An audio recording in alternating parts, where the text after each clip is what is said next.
ఎన్నో ఏళ్ళ పోరాటం ముఖ్యమంత్రి గారి అధ్యక్షతన మంత్రి మండలిలో కొంచెం తీర్మానం తీసుకురావడం జరిగింది. ఆర్డినెన్స్ జారీ చేసి జరిగింది. 42 రిజర్వేషన్లు కల్పిస్తామని చెప్పి అసలు దీన్ని ఎలా చూస్తారు? కళ నెరవేరింది అంటారా? ఇంకా పూర్తిగా నెరవేరలేదు. ఎందుకంటే దీనికి అడ్డుకోవడానికి చాలా రాజకీయ నాయకులు ముందుకు వస్తున్నారు.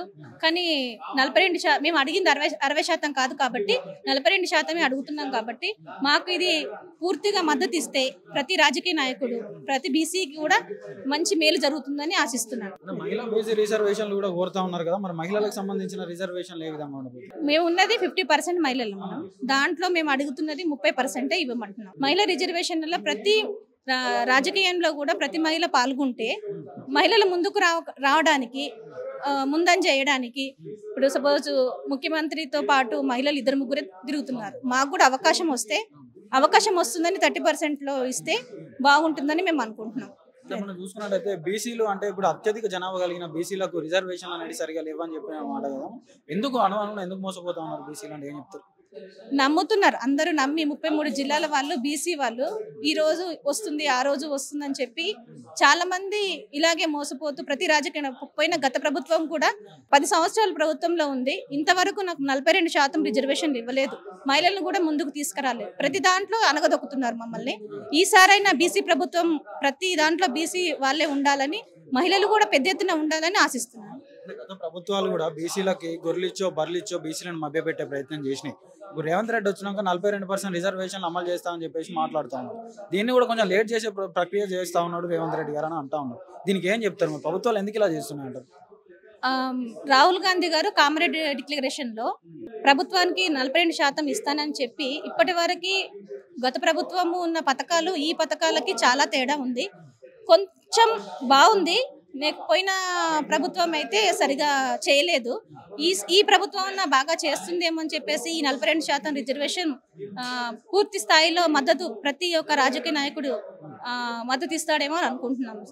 మరి బీసీల 42% రిజర్వేషన్లు అనేవి ఓన్లీ స్థానిక సంస్థల వరకే అంటారా, లేదంటే చట్టసభల వరకు కూడా పోయే అవకాశం ఏదైనా ఉందంటారా? ఇది చట్టసభలో పోయే వరకు మేము గల్లీ నుంచి ఢిల్లీ వరకు కూడా పోరాడుతూనే ఉన్నాం. మేము ఇప్పుడు అది కూడా ఇది ఇవ్వకపోతే కూడా ఇంకా ఎంత దూరమైన ప్రయత్నం చేస్తామని, సభలు పెడతామని, ఇలాగ ప్రెస్ మీట్ చేస్తామని కూడా చేస్తాం.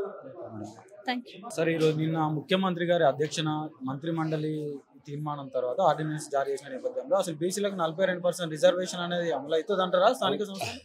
ఇది జోడో యాత్ర సందర్భంగా బీసీలకు జరుగుతున్న అన్యాయాన్ని రాహుల్ గాంధీ గారే మాట ఇచ్చారు మాకు. మేము పోయాము. అప్పుడు రాహుల్ గాంధీ గారు ఏమన్నారంటే, తెలంగాణలో కనుక మరి మా కాంగ్రెస్ గవర్నమెంట్ అధికారంలోకి వస్తే 42% రిజర్వేషన్ అమలు చేస్తానని చెప్పి హామీ ఇచ్చాడు. ఆ హామీ తూచా తప్పకుండా గవర్నమెంట్ వచ్చిన వెంటనే మరి కులగన జరిపించాడు ముఖ్యమంత్రి గారు. మరి అది గవర్నమెంట్ కూడా అసెంబ్లీలో పాస్ చేసి మరి గవర్నర్ పంపించి గవర్నర్తో ఢిల్లీ కూడా పోయింది. మేము ఢిల్లీలో కూడా జంతర్ మంతర్ దగ్గర 5,000 మందితో పెద్దది ఒక మీటింగ్ పెడితే మరి బీసీలో జరుగుతున్న అన్యాయాన్ని దాన్ని ముఖ్యమంత్రి గారు ముఖ్య అతిథిగా వచ్చాడు. మరి దాదాపు 36 ఎంపీలు 18 దేశాల పార్టీల ప్రతినిధులు పాల్గొన్నారు. దానికి అనుగుణంగా మరి వెంటనే ప్రధానమంత్రి కూడా మరి ఇది మీరు చేసే ఉద్యమానికి మద్దతుగా మేము దేశవ్యాప్తంగా కూడా మేము కులగన చేస్తాం, జనగణనలో బాగా కులగన చేస్తామని చెప్పి హామీ ఇవ్వడం జరిగింది. ఇది ముఖ్యమంత్రి గారి మీద మాకు పూర్తి నమ్మకం ఉంది. ఖచ్చితంగా అమలు చేస్తారని మాకు నమ్మకం ఉంది సార్. స్థానిక సంస్థల వరకైనా బీసీ రిజర్వేషన్ అనేది చట్టసభల వరకు కూడా ఉంటాయి?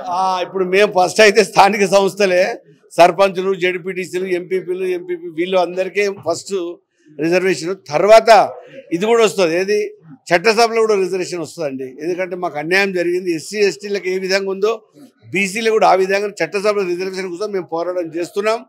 ఇది వచ్చిన తర్వాత దాని వెంబడి కూడా పడతామండి, ఖచ్చితంగా చేసుకుంటాం. ప్రభుత్వాలు కూడా ఇవ్వాలని ఉన్నది. ఇప్పుడు మహిళా రిజర్వేషన్ ప్రధానమంత్రి డిక్లేర్ చేయడం జరిగింది. పార్లమెంట్లో మేము మహిళలకు మరి 33% రిజర్వేషన్ ఇస్తామని చెప్పి మహిళలకు చేసినట్టు అందులో మహిళల బీసీలకు కూడా ఇస్తామని చెప్పి చెప్తున్నారు. నిరుద్యోగుల పరిస్థితి ఏందన్నా మరి బీసీలకు వచ్చినట్టు? ఇప్పుడు నిరుద్యోగులు కూడా బీసీల సముచిత స్థానం కల్పిస్తుంది కదా, అది కూడా జరుగుతుంది. అది కూడా బీసీలకు కూడా న్యాయం జరుగుతుంది.